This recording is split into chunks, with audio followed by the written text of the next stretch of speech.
तो सोचिए, एक ऐसा समय जब दुनिया के बड़े बड़े निवेशक मतलब वो मुश्किल फॉर्मूलों और चार्ट्स में उलझे हुए थे, तभी एक भारतीय अमेरिकी निवेशक मोनिश पबरॉय एक ऐसा तरीका लेकर आए जो जो हैरान करने वाला सरल था पर बहुत असरदार। हाँ, और आज हम उसी पर बात करने वाले हैं, मोनिश पबरॉय की किताब द धंधो इन्वेस्टर पर।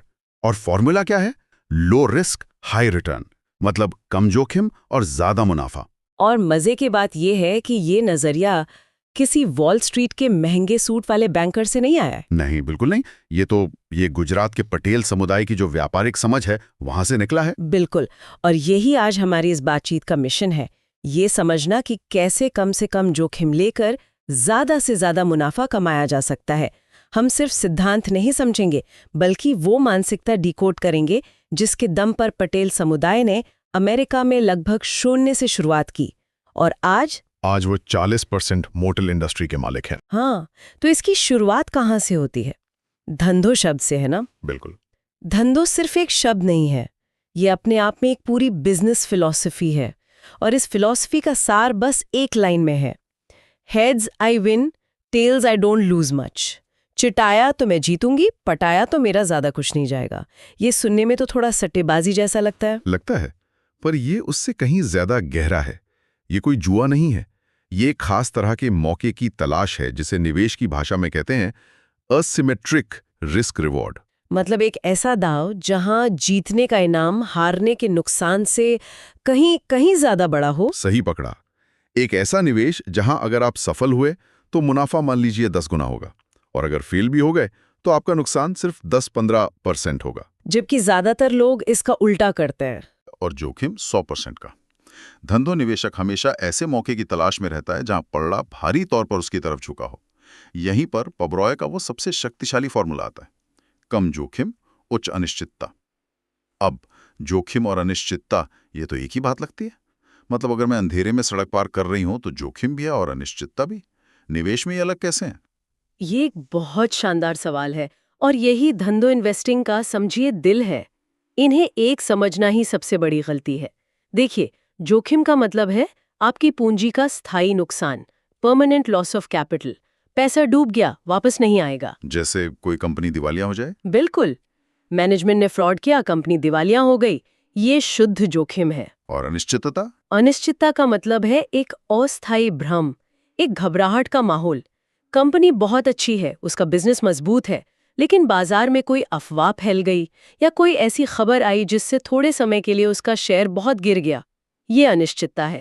तो एक स्मार्ट निवेशक जोखिम से दूर भागता है, लेकिन वो उच्च अनिश्चितता को गले लगाता है, क्योंकि इसी घबराहट में उसे वो मजबूत कंपनी कौड़ियों के भाव मिल जाती है। वाह! तो मतलब हमें धुंध में गाड़ी चलानी है, खाई में नहीं कूदना है। ठीक है, तो हमें अनिश्चितता में मौका ढूंढना है। पर सवाल ये है कि ये मौके मिलेंगे कहाँ, किन कंपनियों में? तो इसके लिए पबरॉय कुछ फिल्टर देते हैं। पहला और सबसे आसान फिल्टर है, हमेशा पहले से चल रहे एक स्थापित बिजनेस में निवेश करो, किसी नए स्टार्टअप में नहीं। क्यों? ऐसा क्यों? क्योंकि एक स्थापित बिजनेस जिसके ग्राहक हैं, जिसका प्रोडक्ट बिक रहा है, उसके भविष्य का अनुमान लगाना कहीं ज्यादा आसान होता है। आप जानते हैं कि लोग कल भी साबुन खरीदेंगे, बिजली इस्तेमाल करेंगे, बैंक में पैसा रखेंगे। ठीक है, बिजनेस पहले से साबित हो चुका है, पर पबरॉय कहते हैं कि बिजनेस का सरल होना भी उतना ही जरूरी है। ये बात मुझे बड़ी दिलचस्प लगी, क्योंकि आजकल तो सब कॉम्प्लेक्स टेक कंपनियों के पीछे भाग रहे हैं। सादगी में ही सब कुछ रखा है। एक सरल बिजनेस को समझना आसान होता है तो गलतियों की गुंजाइश कम हो जाती है। वो मोबाइल फोन और शेविंग ब्लेड का उदाहरण देते हैं। मोबाइल फोन एक जटिल बिजनेस है। हाँ, टेक्नोलॉजी हर दिन बदल रही है। बिल्कुल। कंपटीशन बहुत ज्यादा है। आज जो टॉक पर है, कल वो गायब हो सकता है। पर शेविंग ब्लेड, उसका काम तो सदियों से एक ही है। जब आप बिजनेस को पूरी तरह समझते हैं तो आप उसका सही मूल्यांकन, मतलब वैल्यूएशन, ज्यादा सटीकता से कर सकते हैं। ठीक है, तो बिजनेस सरल हो और पहले से चल रहा हो, लेकिन अगर कोई भी आके वैसा ही बिजनेस शुरू कर दे तो कंपटीशन से कैसे बचेंगे? यहीं पर शायद वो खाई या मोट वाली बात आती है। आपने बिल्कुल सही नस पकड़ी है। खाई या मोट का मतलब है बिजनेस का वो मजबूत प्रतिस्पर्धी लाभ जो दूसरों को उसके धंधे में आसानी से घुसने नहीं देता। जैसे पुराने जमाने में किले के चारों ओर खाई होती थी। हाँ, जो दुश्मनों को दूर रखती थी।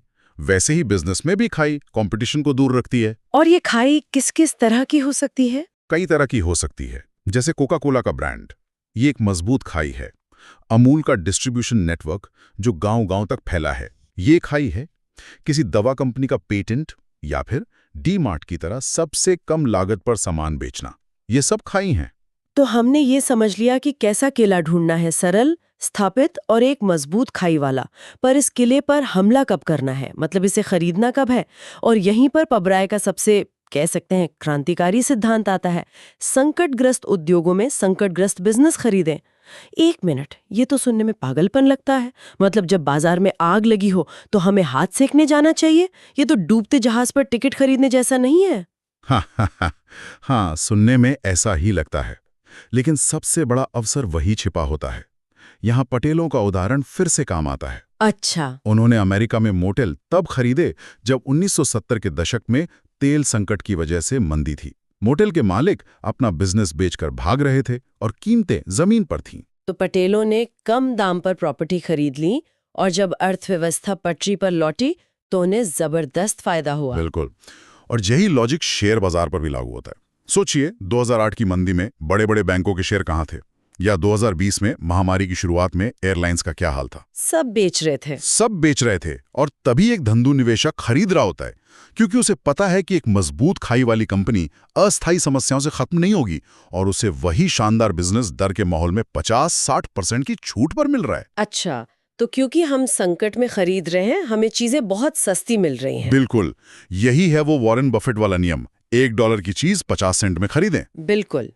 इसे कहते हैं मार्जिन ऑफ सेफ्टी या सुरक्षा का मार्जिन।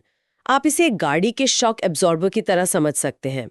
जब आप किसी बिजनेस को उसकी असली कीमत यानी इंट्रिंसिक वैल्यू से बहुत कम दाम पर खरीदते हैं। एक सेकेंड, ये इंट्रिंसिक वैल्यू क्या चीज है?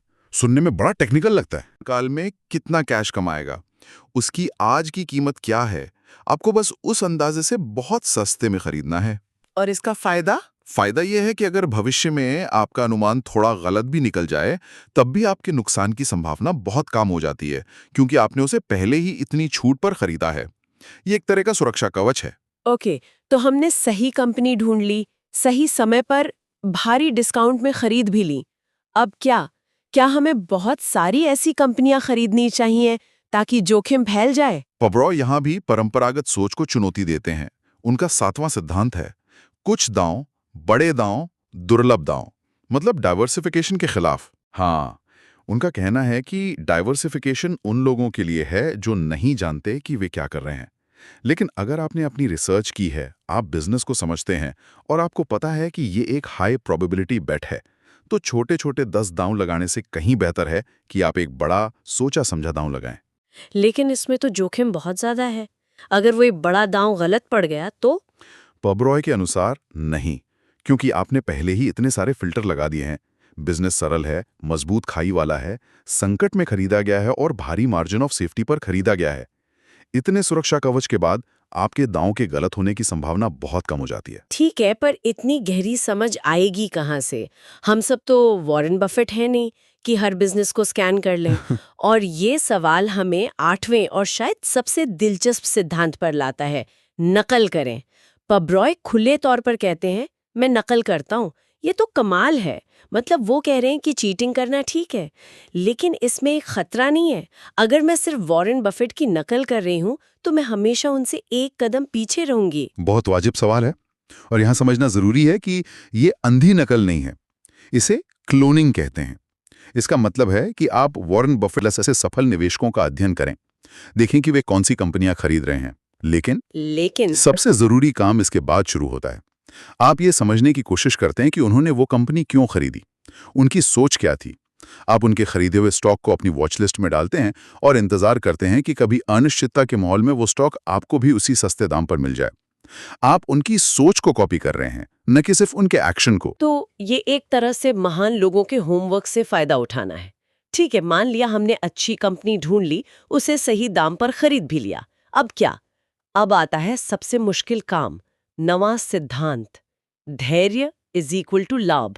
पबरॉय का एक बहुत मशहूर कथन है, पैसा खरीदने या बेचने में नहीं बनता, पैसा इंतजार करने में बनता है। ईमानदारी से कहूं तो यही सबसे मुश्किल है। मेरा मन तो करता है कि हर दिन पोर्टफोलियो देखूं, ये जानते हुए भी हाथ में खुजली तो होती है। और यही ज्यादातर लोगों की असफलता का कारण है। एक धंधो निवेशक किसी टीवी चैनल के एक्सपर्ट की तरह रोजाना खरीद बिक्री नहीं करता। वो एक अच्छी कंपनी को खरीदता है और फिर एक तरह से सो जाता है। वो उसे सालों तक, दशकों तक होल्ड करता है और कंपाउंडिंग को अपना काम करने देता है। बिल्कुल। असली दौलत इसी धैर्य से बनती है। तो इस पूरी चर्चा को अगर मैं समेटने की कोशिश करूं तो ये एक मानसिकता है। सबसे पहले एक ऐसा दांव खोजो जहां जीतो तो बहुत ज्यादा और हारो तो बहुत कम। फिर उस दांव को सरल, स्थापित और मजबूत खाई वाले बिजनेस में खोजो। उसे तब खरीदो जब बाजार में डर हो और भारी छूट मिल रही हो, और फिर बस इंतजार करो। आपने पूरी फिलॉसफी को खूबसूरती से समेट दिया, और ये भी समझना जरूरी है कि ये सिर्फ शेयर बाजार के लिए नहीं है। ये जीवन जीने का एक तरीका है। ये करियर चुनने में, बिजनेस शुरू करने में, हर उस फैसले में लागू हो सकता है। ये एक बहुत ही शक्तिशाली नजरिया है। लेकिन इस पूरी बातचीत से मेरे मन में एक सवाल घूम रहा है। अगर धंधों का एक बड़ा हिस्सा बेस्ट लोगों को कॉपी करना है, तो फिर अगला वॉरेन बफेट या मोनिश पब्रॉय कैसे पैदा होगा? ये एक गहरा सवाल है। शायद इसका जवाब यह है कि नकल करना शुरुआत के लिए एक शानदार रणनीति है। ये आपको बड़ी गलतियों से बचाता है।